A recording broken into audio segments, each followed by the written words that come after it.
I'll just say this, that, well, I mean, I think this is for the three of us. We all grew up with a very, I would say, skeptical view of the Marian view, or the Marian approach to things, or whatever you want to call it. Like, that's pretty fair to say for all of us, at least for myself it is. And so it's like, it's not as if we're all here to just tell all of you how it is, I will point out with this, though, there's actually nobody in the Reformation that disagrees with any of this. Yeah, right. It's actually very surprising when you try to look at what did the Reformers have to say about Mary. What did they criticize about the Catholic Church when it comes to Mary? The answer they is didn't nothing they at didn't all. criticize any of it. Yeah, like the objection to Mary is something that emerges, like, I don't know, is it like 200 years later? Yeah, I haven't tried to trace it down, Yeah. Precisely where that emerges, but Yeah, but it is a much but more. it's not a Reformation era. Yeah, it is a much more modern development Yeah. in Christianity. Right. That is awfully revealing. Mhm. And that is awfully suggestive of the idea as rationalism becomes more and more a thing. Yeah. It gets, that gets pushed out, right? Mhm. Yeah. So, Yeah, like I would guess, this is just speculation, so don't take my word on this, but I would guess that it's the product of like later Calvinist theologians. Mhm. Like the third or fourth, like those figures. I can't remember any of those names, but those major Calvinist theological figures is probably where that comes from. Yeah, if you don't know, blame the Calvinists. well, it just kind of generally seems to work that way. No, but it just seems to fit in with their line of thinking. Is why I'm saying that. Yeah. Well, then I guess just wrapping things up, the image of the bride of Christ is something that's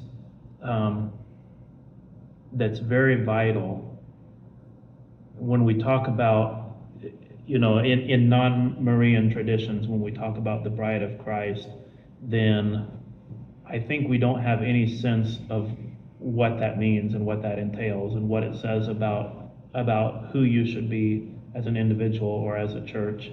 And I think it's helpful if you can like fill that image with flesh. I mean, like if you can represent that bride of Christ as a human being, then you can begin to understand what does it mean to be the bride of Christ. What should the character of that bride be like? And if you try to represent it as a human being, I think you're just trapped. Then it will be Mary. You can't represent it and have it not be Mary. Yeah. And what it means primarily is also something that you understand better if you consider it in relation to Mary, which is that the church is receptive of the gifts of God, and the church is made beautiful by the grace of God. Yeah. And when that happens, then it bears Christ into the world, and that gives you a sense of your true mission as a church, and it gives you a sense of your true mission as an individual. Yeah. And I think that's one of the most important things that we need to take away from this conversation. Is in our modern time, what is the church supposed to be? Yeah. And why isn't it? It's clearly not in most cases what it's supposed to be, especially. Yeah, I think the question, what is the church supposed to be? I think for a lot of traditions, you just kind of run into a wall, at the end of a dead end, like, I don't know what it's supposed to be. Yeah. I don't know what we're doing. Yeah. And I guess I would just kind of say, kind of in closing too, like, if you're looking at this question and you're unsure about things, I would strongly encourage you not to base your position on the way you feel about something, like whether or not you're comfortable with it, because it's really easy to be misled, and I don't know, good things often make us very uncomfortable when you first engage them, because I guess just to be frank, we're not good. Mm-hmm. Well, I think we've brought up the notion of beauty in the conversation, but we haven't dwelt on it very much. But but I do think it's the case that beauty makes us uncomfortable. Um,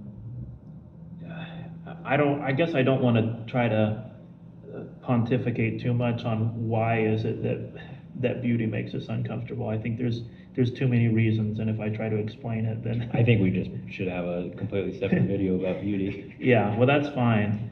But I don't know, when you say that good things make us uncomfortable, I don't know if I can quite imagine what that means. And yet, Yet at the same time, you understand that it's true. well, I was gonna say yet, when I think of it in terms of beauty is something that makes us uncomfortable and something that we often reject when we have the opportunity to dwell in beauty, then we turn away.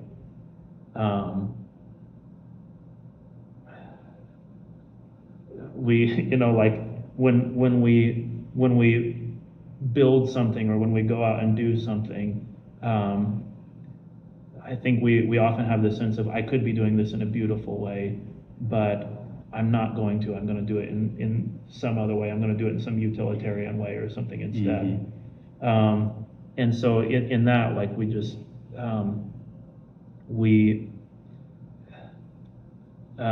beauty is going to demand something of us. Beauty is going to set a pattern that you better be committed to for the long term. Yeah.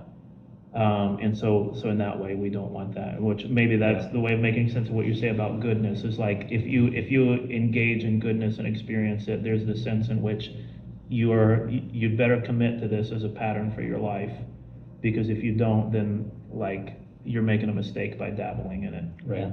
Exactly. Well said.